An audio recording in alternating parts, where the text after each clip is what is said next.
Paulette Missambo, 73 ans, est l'une des 2 femmes en liste dans la course à la présidence. Plusieurs fois ministre et députée sous Omar Bongo, elle défend les couleurs de l'Union nationale, un parti d'opposition qui dit vouloir restaurer la République. Nous avions l'ambition de créer une République forte, protectrice et solidaire, avec 2 instruments importants de solidarité comme la CNSS et la CNAMGS, avec un réseau scolaire véritablement social, avec la prise en charge totale de l'école obligatoire. Nous étions fiers, nous étions un des rares pays en Afrique à avoir l'école obligatoire pour les filles et les garçons.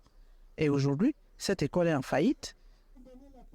Pour son tout premier jour de campagne à Libreville, Jean Delors Biaoui, ancien fonctionnaire international et candidat indépendant, présente un projet en 3 piliers. Le premier pilier, c'est un Gabon sûr.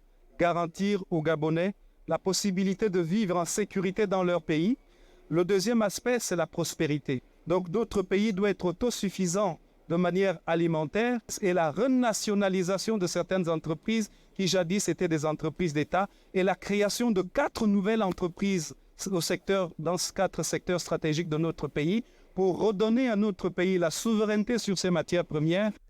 Quelques kilomètres plus loin, à Ovedo, au sud de Libreville, de milliers de militants du PDG au pouvoir, sûrs de la victoire de leur porte-drapeau, viennent d'assister à l'un des méga-meetings du président sortant Ali Bongo Ondimba.